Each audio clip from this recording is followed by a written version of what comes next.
Mesdames et messieurs, votre serviteur, Oscar Galapagos. Je vais vous conter une petite histoire qui m'est arrivée. J'étais récemment avec des gens de gauche, figurez-vous. Eh oui, j'étais avec des gens de gauche l'autre jour et je papotais avec eux. Voilà, ouais, moi je papote parfois avec les gens de gauche, c'est ce que vous voulez, c'est comme ça. D'ailleurs, je papote avec tout le monde en fait.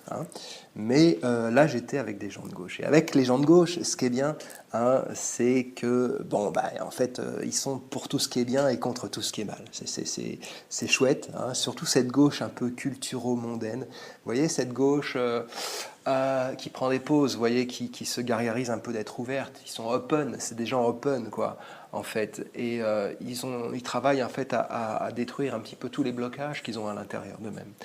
Et puis c'est la gauche qui va au cinéma, et c'est la gauche qui va au théâtre, et puis dans les expos, et c'est elle qui te dit « Mais comment, t'as pas encore été voir l'expo machin avec chose là? Oh, tu dois absolument voir ça !» C'est très, très, très intéressant. C'est... comment t'expliquer? Oui, c'est touchant. Moi, j'ai été absolument bouleversé. Non, le terme n'est pas trop fort. J'ai été bouleversé. Oui, d'accord. Alors, ce qui est bien avec ce genre de gauche, c'est qu'ils sont assez prévisibles. Ouais, on peut pas. C'est sûr qu'avec eux, c'est pas les surprises qui pleuvent. Dans 99% des cas, on peut tabler que leurs opinions sur tel ou tel sujet vont être absolument conformes, estampillées avec la bonne morale, ce qu'il faut penser, qu'ils ont déjà entendu quelque part. D'accord? Donc tu n'as pas trop à te casser la nénette. Quand tu causes avec eux, tu peux te mettre tranquillos sur le mode pilote automatique, tu adoptes leur manière, tu fais un petit peu leurs gestes, etc. Tu mimes leurs intonations, et puis comme ça, hop, tu peux libérer la moitié de cerveau qui te reste pour les observer. Et là, c'est un vrai régal de les voir. C'est marrant, c'est marrant. Moi, j'adore observer les gens. Et en plus, alors avec ces gens-là avec qui j'étais la fois dernière, ils m'ont trouvé en plus fort sympathique. Vous voyez, ça marchait bien, quoi. Donc, moi, Oscar Galapagos, mesdames et messieurs, votre serviteur, j'ai eu l'honneur de leur plaire et de leur sembler très bien sous tout rapport.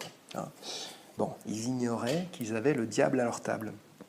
Et puis le diable que je suis, goûtait très fort cet équivoque. Et je m'amusais beaucoup à leurs dépens.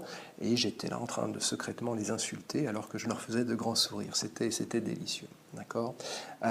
J'étais sur le point de jouir dans le secret de mon esprit détraqué lorsque tout d'un coup, patatras, fini de rire. Bah ouais, fini de rire. Figurez-vous qu'ils m'ont trouvé tellement sympa, qui m'ont invité au théâtre.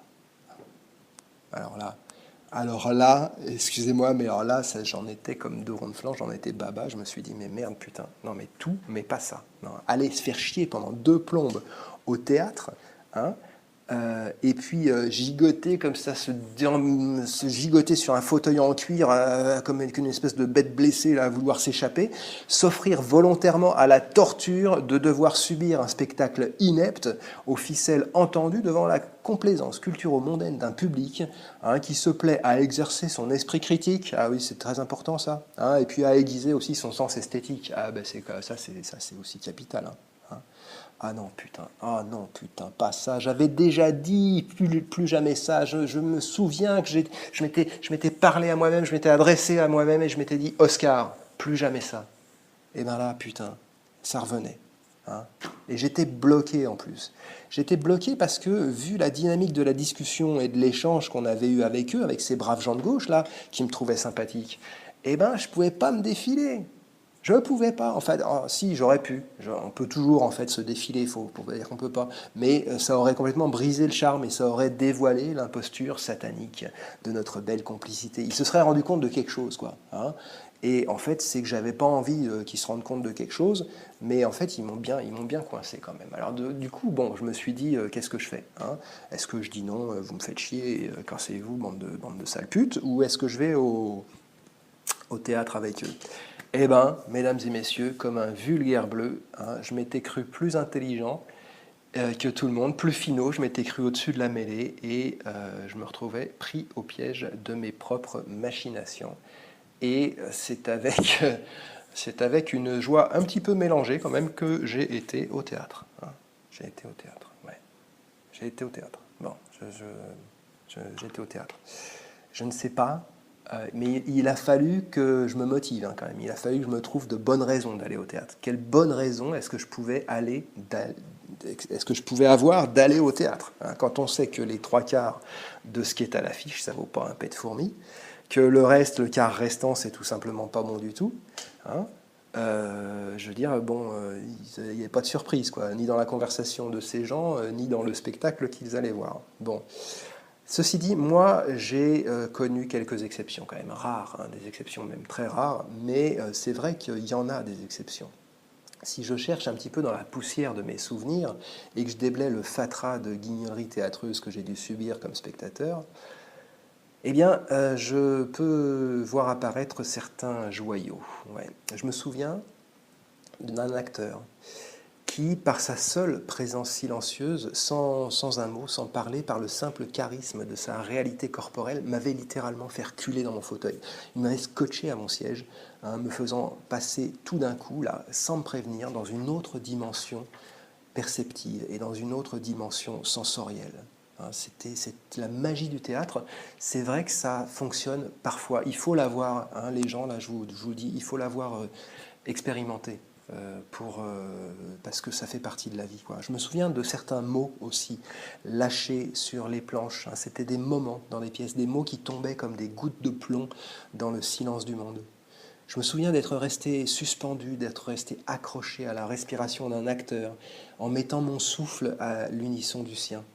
Je me souviens être entré en résonance, parfois avec des choses rares, des choses très rares, des choses très profondes et très précieuses, et puis de les avoir emportés avec moi après le spectacle et de les avoir cajolés, caressés pendant une demi-heure, pendant une heure, où je refusais de parler, de dire le moindre mot à quiconque, hein, parce que j'étais tout concentré sur cette sensation de quelque chose qui s'était réveillé au plus profond de moi-même, que le théâtre m'avait permis de voir. Hein. J'ai vu des archipels sidéraux et des cieux dont les flots délirants sont ouverts aux vogueurs.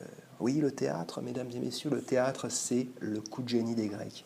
L'amphithéâtre, la danse du dieu de l'ivresse dans le cadre ménagé par lui, par le dieu de la beauté, hein, l'hallucination et le saisissement. Quelque chose du divin qui entre en nous par la porte des sens, qui nous retourne et qui nous bouleverse. Mais alors là, pour le coup, ça nous bouleverse vraiment. Hein.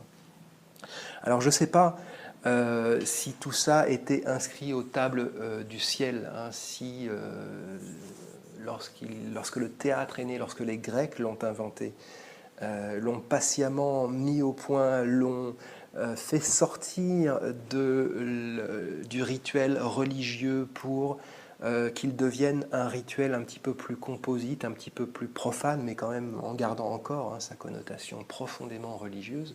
Je ne sais pas si les Grecs imaginaient ce que c'est. Déjà, je ne sais pas s'ils savaient ce qu'ils étaient en train de faire. Peut-être certains d'entre eux savaient qu'il y a. Mais je ne sais pas s'ils savaient qu'ils donnaient quelque chose à l'ensemble de l'humanité. Ça reste peut-être moins sûr. Mais en tout cas, il y a de fortes chances pour qu'ils ne se soient pas doutés de ce que ça donnerait 2500 ans plus tard dans les salles de théâtre parisiennes. Hein, toute cette force, toute cette violence, tout ce sang, toute cette vie, hein, cette vie profonde, cette vie significative, Est-ce qu'il pouvait prévoir que ça donnerait lieu à l'activité culturelle la plus chiante, la plus pénible, la plus superficielle, la plus vide de sens, la plus prétentieuse, la moins drôle et la moins philosophique qui se puisse imaginer? Vraiment, si vous voulez avoir le cerveau lavé, hein, les enfants, vous mettez votre tête dans une machine à laver, où vous allez voir une pièce de théâtre à Paris, n'importe laquelle, pof, vous choisissez au hasard, boum, et puis vous y allez. Là, je vous garantis que vous allez être content parce que vous allez avoir une expérience du vide, du néant et du non-sens. Mesdames et messieurs, Oscar Galapagos, la culture, c'est de la mienne.